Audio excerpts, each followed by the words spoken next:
mga kapiksi. Wow! So, ito na yung mga blessings na sinasabi natin, guys. Diba sabi natin sa inyo kanina?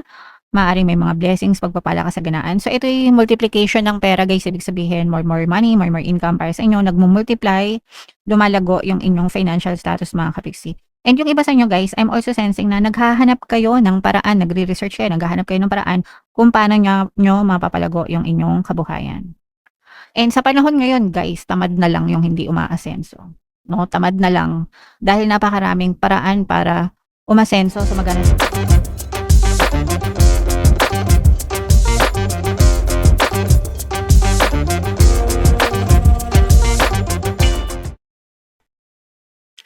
Hello guys, hello Aquarius, welcome back to Pinoy Pixie Tarot. Ang pamagat ng episode natin for tonight is monthly check-in para ngayong June, guys, para sa Aquarius, Sun, Moon, Rising sign, and Venus.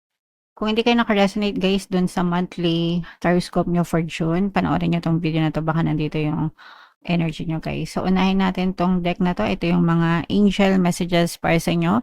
Ito, guys, nagkakaroon ng mga pagbabago sa buhay nyo. Dumadaan kayo sa iba-ibang phases ng life, mga kapiksi, iba-ibang stages, no?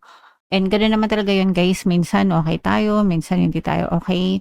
Minsan tahimik buhay natin, minsan magulo, minsan masaya, minsan malungkot. So, depende na lang yun sa sitwasyon nyo, guys, kasi iba-iba kayo ng sitwasyon. Pwedeng masaya kayo ngayon, pwedeng malungkot kayo ngayon, pwedeng naghihirap kayo ngayon, nananagana kayo ngayon. Pero kahit ano pa yan, stage na yan or phase na yan, hindi naman yan permanent, mga kapiksi, lalo na yung mga negative, no?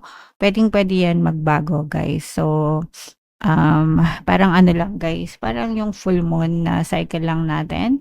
'Di ba, meron siyang period, nagbabago-bago siya. So, gano'n din sa buhay natin, mga kapiksi. Enjoy nyo lang, guys, no? And kung ano man yung mga lessons na matutunan nyo, para sa inyo din naman yun, Aquarius. Eto naman, guys, this is more on negative energy kasi may mga maaaring hindi magandang maganap sa buhay nyo, na maaaring makasama sa inyo, no? So, um, again, sabi ko nga, pwedeng may mga stages ng buhay na pinagdadaanan tayo ngayon, and for some of you, maaring hindi maganda yung mga nagaganap sa inyo. So, these two shall pass, guys. Isipin nyo na lang. Lilipas din ito, itong mga panganib na to, itong mga hanash na to, itong mga hindi magagandang bagay na to, no? Lilipas din yan, basta magdasal lang kayo, humingi kayo ng protection, syempre. And gawin nyo lahat ng pwede nyong gawin hanggang sa matapos yung mga problema nyo, Aquarius. And another message, ito naman ay pagbabago. So, ito, guys, parang ang puro pagbabago, guys, no? Yung, hindi ko alam kung nararamdaman nyo. Pero may mga pangit na nangyayari sa iba sa inyo right now, pero ang kapalit niyan ay magaganda. So, pwede natin to sabihin ng mga blessing in disguise, guys, no? Na may mga nangyayaring hindi maganda, may mga toxic na tao, bagay, sitwasyon na na-experience nyo, and may mga nawawala sa buhay nyo, pero ang kapalit nun ay maganda, no? So, parang nagkakaroon kayo ng renewal, or pagbabago, no? And yung etong negative na nangyayari sa inyo, ano siya, parang necessary para sa inyong growth and improvement ng buhay nyo. Parang ano, guys, paru-paro, 'di ba? Yung paru-paro, meron siyang mga stages, from itlog, 'di ba? To larva, caterpillar, ganyan. So, pupa, hindi ko na matandaan yung mga stages ng butterfly. Pero ibig sabihin nun, marami silang pinagdadaanan na masakit, mahirap, challenging, parusa sa kanila, hanggang sa maging maganda silang paru-paro. So, parang ganun yung nangyayari sa inyo. Pwedeng masasaklap yung nangyari sa buhay nyo ngayon, pero at the end of the process, para sa inyo yan, para sa magandang buhay nyo, Aquarius, okay? Alright. So, comment down below if naka-resonate kayo dyan. Ito naman ay sa love, guys. Tingnan naman natin yung mga energy surrounding your love situation. Kung ano lang yung maka-resonate sa inyo, guys, take that message. Ito, ibig sabihin nito, nagkakaroon kayo ng mga problema sa relasyon, but you are working on it. Inaayos nyo, mga kapiksi. Puwedeng inaayos niyo or inaayos ng person niyo or parehas kayo na nagkakasundo na ayusin.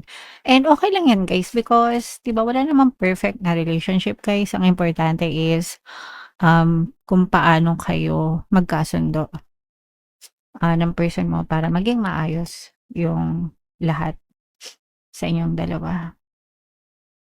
Ito naman guys, ibig sabihin nito, nagle-level up yung relationship niyo, nagkakaroon ng commitment, engagement, ganyan, mga promises na gustong i-fulfill sa isa't isa. Puwede rin na nagle-level up like for example, friendship to situationship o kaya naman situationship to relationship, ganyan. O kaya naman from being BF to GF to magsama as a couple or mag-asawa, yung mga gano'n. Pero level up guys, na ready na kayo mag-commit sa mas seryosong, relasyon. And ito naman guys 'no, you are making memories with your partner or specific person guys at saka yung iba sa inyo parang natuto na rin kayo dun sa mga past relationship niyo guys and parang yung mga pangit iniiwasan niyo ng mangyari sa, relationship niyo right now. And yung iba naman puwedeng may mga natututunan din kayo sa person niyo ngayon, sa relationship niyo ngayon, kung ano yung mga iiwasan, dapat iwasan, iniiwasan niyo na, mga kapiksi and you're just building good memories with your person. Okay? Alright. So, yeah. Comment down below, Aquarius, if feeling nyo naka-resonate kayo dyan. So, shuffle natin to guys. Hanapin natin yung energy ng Aquarius. Habang sinashuffle ko to, panoorin nyo muna yung video natin regarding sa ating paano mag-manifest ng abundance video cards. Kapiksi, sawa ka na ba sa mga struggles at hirap sa buhay mo? Masipag ka ba at masikap sa buhay ngunit hindi ka pa rin umaasenso? Ilang beses ka na bang nag-attempt magnegosyo at mag-invest pero palagi ka pa rin nalulugi? Sa pagkakataon na ito ay maaaring may subconscious beliefs ka na nagiging balakid sa iyong pag-unlad at pagyaman. Introducing, paano mag-manifest ng abundance video course. Dito ay matututunan mong ma-overcome ang mga balakid mo para tuluyan ka ng umunlad, umasenso, sumagana, maging matagumpay, successful at maswerte sa iyong kabuhayan, pera, trabaho, negosyo, salapi at kaperahan ng bonggang-bongga.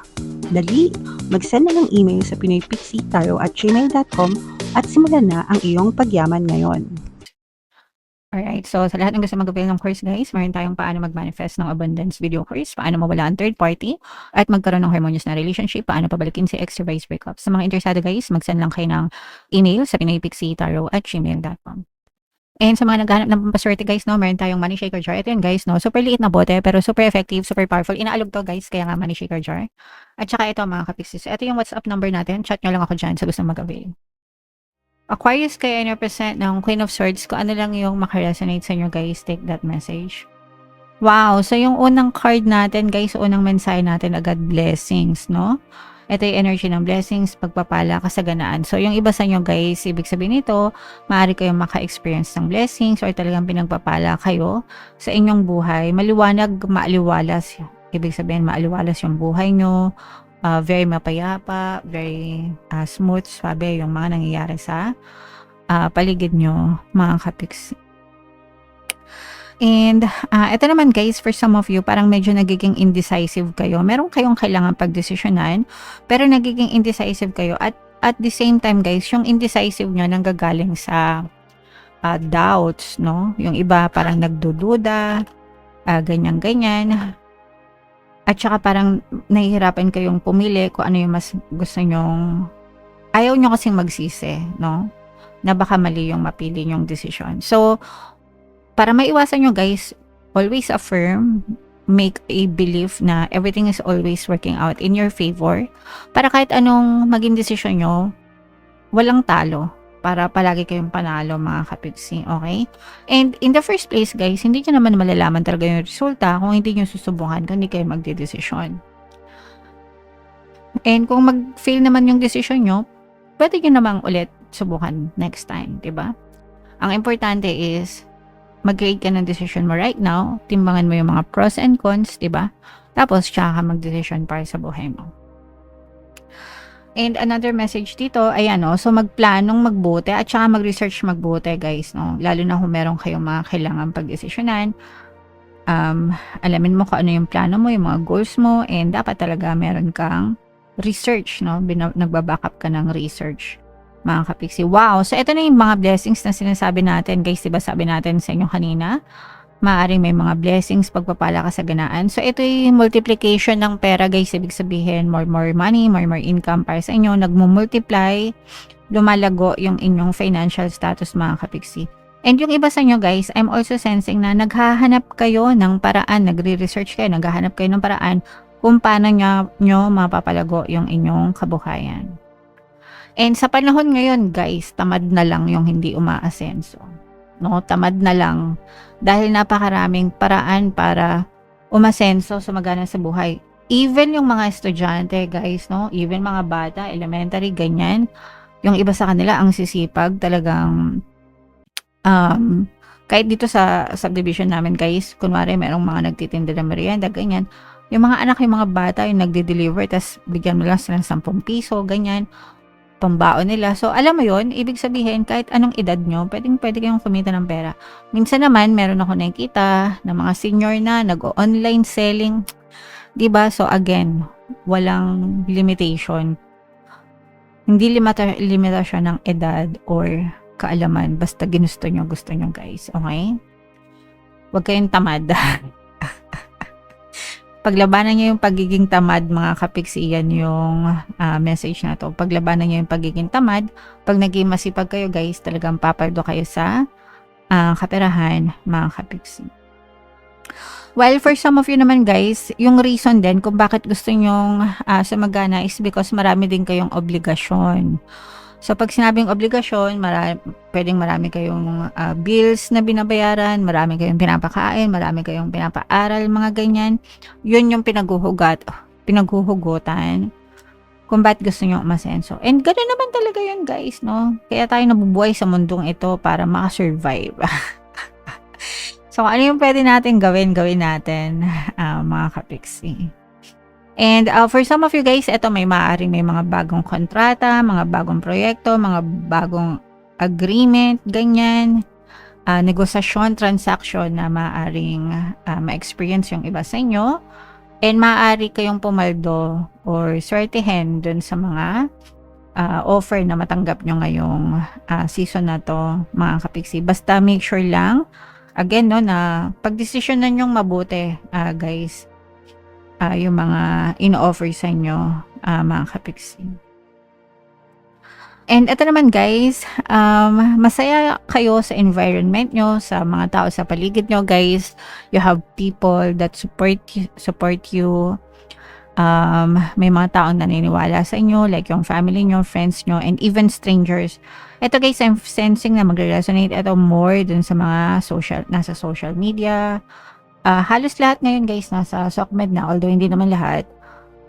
Pero if nasa SOCMED kayo, guys, parang nararamdaman natin na nade-develop nyo yung matibay na connection with your subscribers or followers, mga kapiksi. And eto, guys, this is a reminder na it's about time to let go of the past and focus dun sa present nyo, mga kapiksi.